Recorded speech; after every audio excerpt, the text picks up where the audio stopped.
the soul of my country. This is not what this country is all about. I mean, this is not why my father came here from the Holocaust to build a nation, and this is not why people fight wars, not to become a heartless country. We are a country with a heart in a difficult situation, surrounded by bitter but terrible enemies, fighting the worst kind of terror on daily basis. But this doesn't justify becoming like them. This only comes to emphasize the necessity and the duty to be different. And not everybody in our government remember this. Can I ask you a question about your plan? Just because I think probably we ought to, for the sake of completeness, just put this aspect as well. I mean, the Egyptians don't agree with it, do they? Which is a big problem. Well, it depends.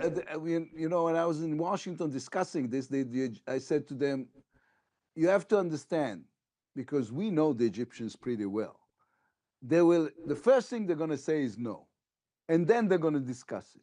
This is, I mean, we've been working with them. I mean, one of the, you know what, it's an encouraging thought that wars come and go in the Middle East, but if you're looking at this, agreements survive. We have a peace agreement with the Egyptians for 450 years now, and with the Jordanians for almost 40.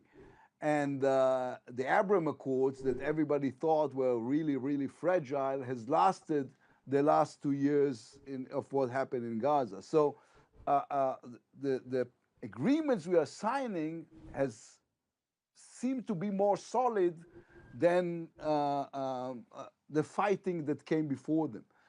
And I think we know how to close a deal, especially if it takes into consideration the internal problems that preoccupies Egypt and the Egyptian leadership.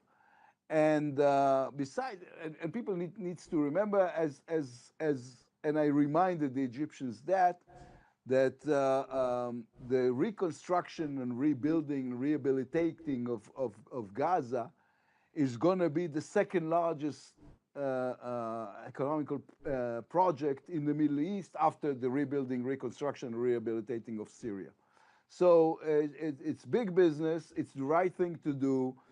It's bringing them back to the position they always had, which is the most important Arabic country. It has so many advantages to Egypt that I believe we can find a way. And you know what? It doesn't even contradict. And the Egyptians agree with me. It doesn't contradict the plan that the Egyptians themselves has presented in the Arab League last 2 Arab League meetings, because it's going to be some sort of an interim stage towards the plan they have presented.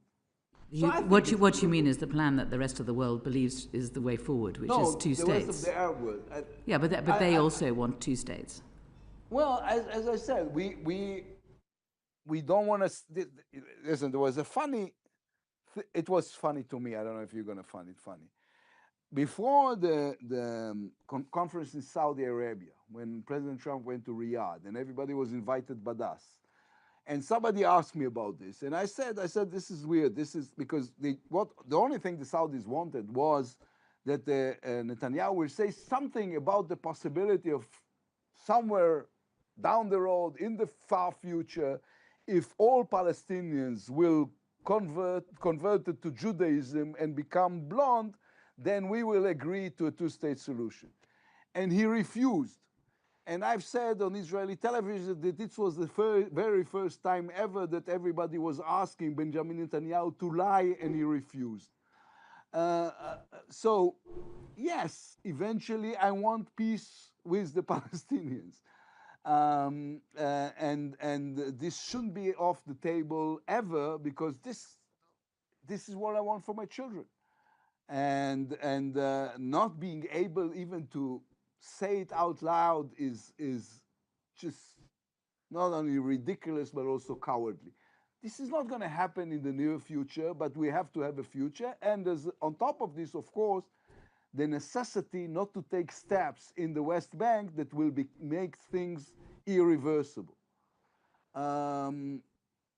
Yes. Hopefully, or naturally, we're going to wait for the next government in order to do so.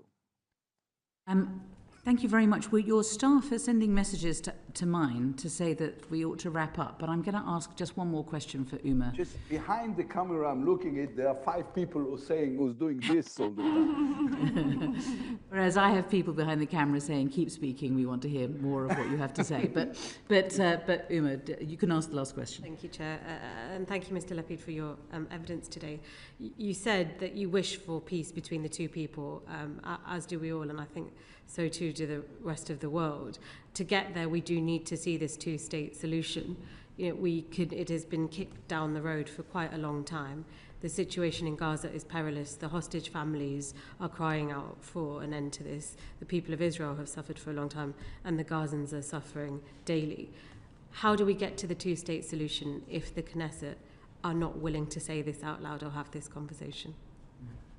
Well, first of all, not all the Knesset, as you just heard. I think part of what is, it's interesting, there was a huge discussion here about Churchill, because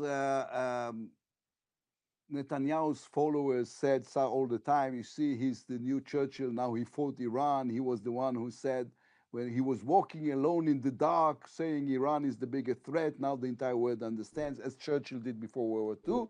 And then some of us said, after the war, Churchill has lost the war, the election. And you know why? Because Attlee, he was very less impressive, had a plan for the future of England. We have a good plan for the future of Israel. And I don't know how much you follow Israeli domestic politics. I know, Uma, you know, Parliament member, I know you do more than others. In every poll in the last 2 years, they're going to lose this coalition. They're going to lose because they have no plan for the future of Israel. They're just selling fears all around. The world is in the midst of an international struggle between populists and alarmists and people who are just making sense and trying to build better future. And the only principle in politics that works is the pendulum principle. And the pendulum now is moving our way. So I'm optimistic about the possibility of a Knesset with a majority of people who are saying, yes, we want to have a better future for our children, and this better future includes peace with our neighbors. Thank you. Good. Thank you. Thank you very much. We will put your staff out of their misery and allow you to go. But thank you very much for your time today. We really do appreciate it.